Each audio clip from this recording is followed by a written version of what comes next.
ప్రియమైన విద్యార్థిని విద్యార్థులారా, మీ అందరికీ కూడా శుభోదయం. భగవద్గీత మనం మొదలు పెట్టుకున్నాం. ఈవేళ 2వ రోజులకు ప్రవేశించాం. ముందుగా అందరూ కూడా ఒకసారి గీతా మకరందం శ్రీకృష్ణ దర్శనం చేసుకోండి. ఇప్పుడు చక్కగా ఎలా మొదలు పెట్టాలని చెప్పుకున్నాం. ముందు గణపతి ప్రార్థన. శుక్లాం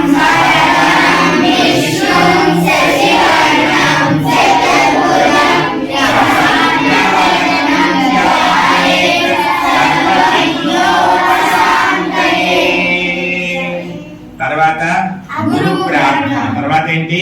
గురు ప్రార్థన. గురు బ్రహ్మ గురు విష్ణు గురు దేవో మహేశ్వర గురు సాక్షాత్ పరబ్రహ్మ తస్మై శ్రీ గురవే నమః. తర్వాత శ్రీకృష్ణ ప్రార్థన.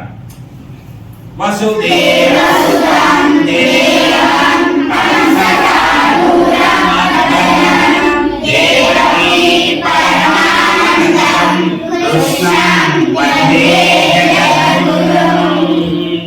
తర్వాత తల్లిదండ్రులకు నమస్కారం.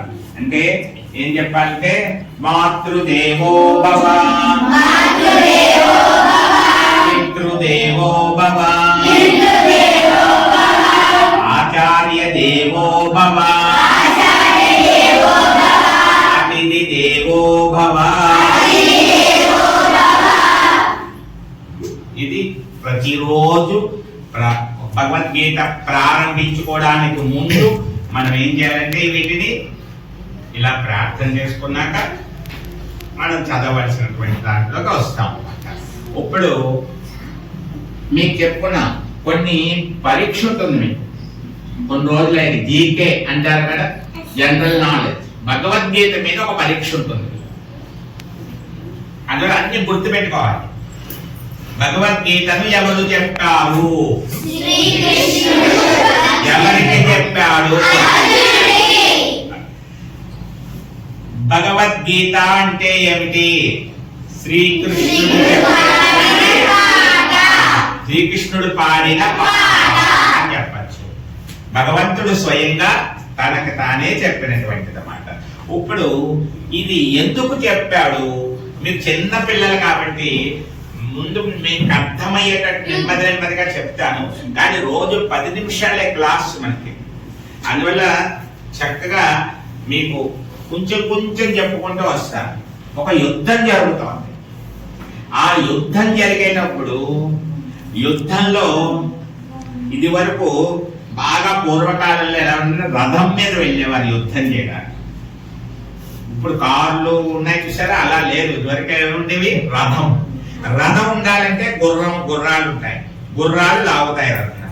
ఆ గుర్రాలు కూడా ఎటు వెళ్ళాలి, ఎలా వెళ్ళాలి, రథం బస్సుకి డ్రైవర్ ఎలా ఉంటాడో, బండి నడిపేటప్పుడు డ్రైవర్ ఎలా ఉంటాడో, రథం నడపడానికి కూడా ఒక డ్రైవర్ ఉంటాడు.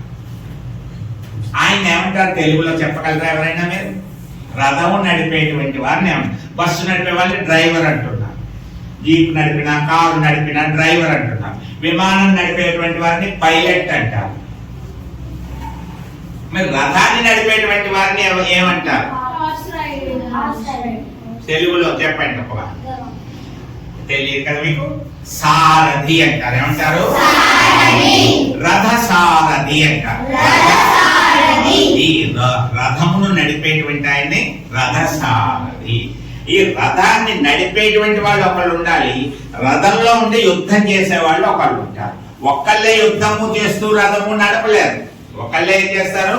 యుద్ధం చేయలేరు, రథం ఉన్నారు. కాబట్టి ఒకళ్ళు రథం నడుపుతారు, ఒకళ్ళు ఏం చేస్తారు? యుద్ధం చేస్తారు. ఇప్పుడు కృష్ణుడు రథాన్ని నడుపుతున్నాడు, శ్రీకృష్ణుడు రథాన్ని నడుపుతున్నాడు. అంటే యుద్ధం ఎవరు చేయాలి? అర్జునుడు. ఇద్దరే ఉన్నారు ఇక్కడ, కృష్ణుడు అర్జునుడు. రథాన్ని ఎవరు నడుపుతున్నారు? యుద్ధం ఎవరు చేస్తారు? అందువల్ల మీకు చాలా పేర్లు వస్తాయి. అన్ని పేర్లు గుర్తుపెట్టుకోవాలి. నేను అడుగుతూ ఉంటాను. రథాన్ని నడిపే వ్యక్తిని ఏమంటారు అంటే సారథి అని చెప్పాలి. అర్థమైందా? ఈ అర్జునుడికి ఒక పేరు ఉంది, పార్థుడు అని. అర్జునుడికి ఒక పేరు పార్థుడు అంటే అర్జునుడు. అందువల్ల అర్జునుడికి సారథి కాబట్టి కృష్ణుడికి ఒక పేరు వచ్చేసింది కొత్తగా, పార్థ సారథి అని. కృష్ణుడికి ఒక కొత్త పేరు ఏమొచ్చింది? అంటే పార్థుడు అంటే అర్జునుడు కాబట్టి, అర్జునుడి యొక్క రథాన్ని నడిపాడు కాబట్టి, రథాన్ని నడిపేటువంటి వాడు సారథి అంటారు కాబట్టి అర్జునుడికి ఏం పేరు వచ్చింది? పార్థ సారథి. పార్థ సారథి. అర్థమైందా మీ అందరికి? ఇప్పుడు యుద్ధం చేయడానికి వెళ్ళిన అర్జునుడు ఏం చేశాడంటే, యుద్ధం అంతా మొదలయ్యే టైంలో నాకు భయం వేస్తోంది, నేను యుద్ధం చేయను అన్నాడు. నకాంక్షే విజయం కృష్ణ అన్నాడు. నాకు యుద్ధం చేయాలని అనిపించట్లేదు కృష్ణ, నేను యుద్ధం చేయను అన్నాడు. అంటే పిరికితనం.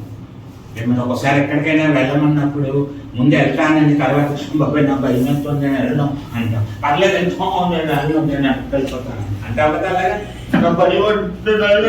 అంటావు కదా. అర్జునుడు కూడా ఏం చేశాడు? భయపడిపోయాడు. అప్పుడు కృష్ణుడు అర్జున భయపడకు, నువ్వు యుద్ధం చెయ్యాలి అని మంచి మాటలు చెప్పాడు. అన్ని శ్లోకాల రూపంలో చెప్పాడు. అవన్నీ భగవద్గీతలే. శ్రీకృష్ణుడు భగవంతుడు కాబట్టి భగవద్గీత అయింది. అందులో మొదటి శ్లోకం చెప్పుకుంటాం. మొదటి అధ్యాయం అర్జునుడికి కృష్ణుడికి ఏం జరిగాయి మాటలు అనేది. మీకు అర్థం తెలియకపోయినా ముందు శ్లోకాలు వచ్చేయాలి. మీరు పెద్ద అయిన తర్వాత ఏమవుతుందంటే అర్థాలు తెలుసుకోవడం మొదలెడతాం. అప్పుడు ఎంత గొప్పది నేను చదివానా అనుకుంటాను. అయినా మీకు అర్థమైనట్టు నేను చెప్తాను. ఇప్పుడు ఫస్ట్ శ్లోకం ఈ రోజు మొదలు పెడుతున్నాం. ఎవరైనా మీకు కొన్ని ఎన్ని పదాలు వస్తాయో చూడండి. ఎవరైనా ఏదైనా చెప్పారనుకోండి, దాని గురించి చెప్పాలంటే ఉవాచ అంటారు. ఏమంటారు? సంజయ ఉవాచ అంటారు ఫస్ట్. అంటే ఎవరు చెప్పినట్టు? సంజయుడు చెప్పినట్టు. అర్జున ఉవాచ అంటే అర్థం ఏంటి? అర్జునుడు చెప్పినట్టు. ఈశ్వర ఉవాచ, భీష్మ ఉవాచ, భీష్ముడు చెప్పినట్లు లెక్క. అంటే ఎవరు చెప్పారో వాళ్ళ పేరు చెప్పి ముందు ఉవాచ అంటే వాళ్ళు చెప్పారని. ఇప్పుడు సంజయుడు అనే ఆయన అడుగుతున్నాడు. మొదటి శ్లోకంలో సంజయుడు అనే ఆయన అడుగుతున్నాడు. అర్థమైందా? అది ఎందుకు అడుగుతున్నాడు అది కూడా మీకు చెప్తాను. అప్పుడు క్లాస్ ముందు ఫస్ట్ శ్లోకం చూద్దాం. శ్లోకానికి ఎన్ని లైన్లు ఉంటాయమ్మా? 2 లైన్స్. ముందు ఫస్ట్ లైన్ బాగా నేర్చుకోవాలి. అది వచ్చాక రెండో లైన్ నేర్చుకుంటూ ఫస్ట్ లైన్ రెండో లైన్ కలిపి కూడా నేర్చుకోవాలి. అర్థమైందా? ఇప్పుడు మొదలు పెడుతున్నాను, అందరు చెప్పండి. ధర్మక్షేత్రే కురుక్షేత్రే సమవేత యుయుత్సవః.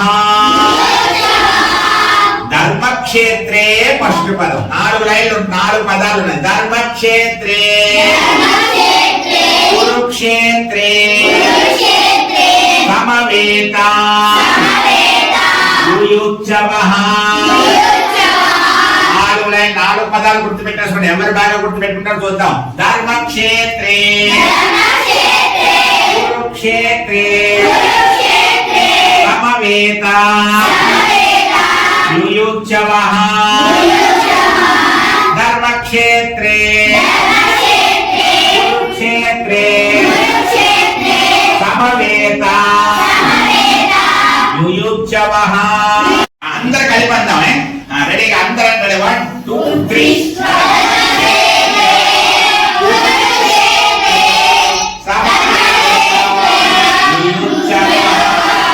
యుయుత్సవః. కష్టంగా ఉన్న పదాలు ఉంటాయనుకోండి, ఇంకో 2-3 సార్లు అనాలి. ఇప్పుడు రుబ్బేటప్పుడు చూడండి, పచ్చడి అది రుబ్బుతూ ఉంటాము, గట్టిగా ఉన్నది, గట్టిగా ఇలా రుబ్బేసుకుంటే కష్టం మెత్తగా అయిపోతుంది.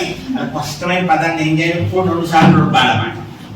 పదాలు రుబ్బడం అంటే మన నోట్లో బాగా అనాలి, అంటే మెత్తగా అయిపోతే మనకు వచ్చేస్తుంది. ధర్మక్షేత్రే కురుక్షేత్రే సమవేత యుయుత్సవః. ఫస్ట్ లైన్ అందరికీ వచ్చిందా? వచ్చినట్టు ఉంటుంది, ప్రాక్టీస్ చేయాలి. రెండో లైన్ వెళ్తున్నాం. రెండో లైన్ ఫస్ట్ చెప్పి రెండో లైన్ వస్తాం. ధర్మక్షేత్రే కురుక్షేత్రే కురుక్షేత్రే సమవేత యుయుత్సవః మామకాః పాండవాశ్చైవ పాండవాశ్చైవ కిమ కుర్వత సంజయ. కష్టంగా ఉన్నట్టు ఉంటుంది కానీ మీరు రోజు 20 సార్లు అనేసుకున్నారంటే వచ్చేస్తుంది. ధర్మక్షేత్రే కురుక్షేత్రే సమవేత యుయుత్సవః మామకాః పాండవాశ్చైవ కిమ కుర్వత సంజయ. మళ్ళీ ధర్మక్షేత్రే కురుక్షేత్రే సమవేత యుయుత్సవః మామకాః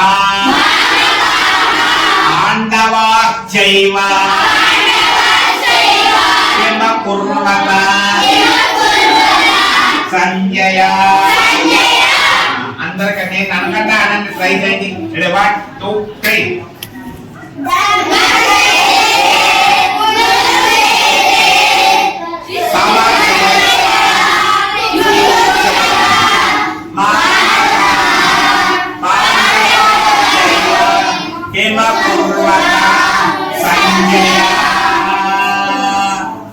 ధర్మక్షేత్రే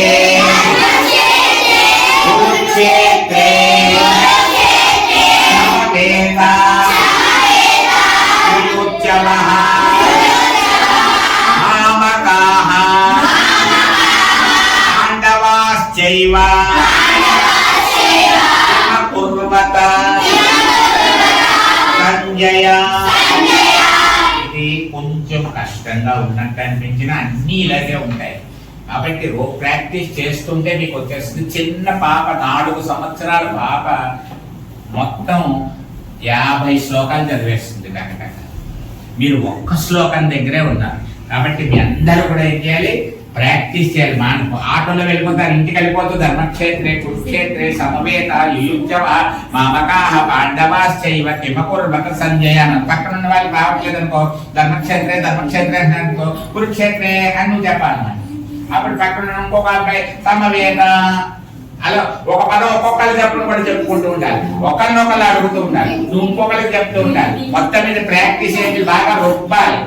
రుబ్బడం అంటే ఏం చెప్పాడు, మనసులో మనం ఏం చేయాలి అనాలి. మీ నోరే ఒక మిక్సీ, మీ నోరే ఒక మిక్సీ, అందులో పడేయాలి. ఏం పడేయాలి, ఈ శ్లోకం పడేయాలి. ఈ శ్లోకం పడేసి ఏం చేయాలి, రుబ్బాలి. ఎక్కడికైనా సరే పడుకు, నువ్వు నిద్రపోతున్నా సరే ధర్మక్షేత్ర కురుక్షేత్ర సమవేత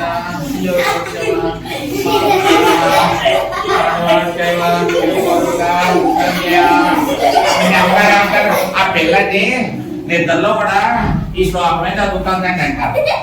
అంటారా అలాగా? అంతలా అని మీకు తెలియకుండా అనేస్తారన్నమాట నిద్రలో. అర్థమైందా? కాబట్టి ఏం చేయాలి, మీరు బాగా ప్రాక్టీస్ చేయాలి. అర్థమైందా? చాలా మంది బొట్టు పెట్టుకుని చక్కగా రావాలని చెప్పాను, కొంతమంది మాత్రమే వచ్చారు. ఇంకా ప్రతి వారు కూడా అలవాటు చేసుకొని చక్కగా, లేకపోతే ఇక్కడే పెట్టిస్తాను అందరికి. రాగానే పశుపతి క్లాస్ లో వచ్చినప్పుడు కొద్దిగా అందరూ కూడా బొట్టు పెట్టుకోవాలి. ఎవరైనా వాళ్ళ ఆచారం ప్రకారం పెట్టుకోవడం కుదరని వాళ్ళు ఉంటే వాళ్ళకి కుదరలేదు. అర్థమైందా? మిగతా వాళ్ళందరూ బొట్టు పెట్టుకుని భగవద్గీత చదవాలి, చక్కగా అందంగా కనపడేలాగా పెట్టుకోవాలి. అర్థమైందా? రేపు అందరినీ బొట్టుతో కలకల్లాడుతూ చూడాలి. రేపటి క్లాసులో మళ్ళీ కలుసుకుందాం.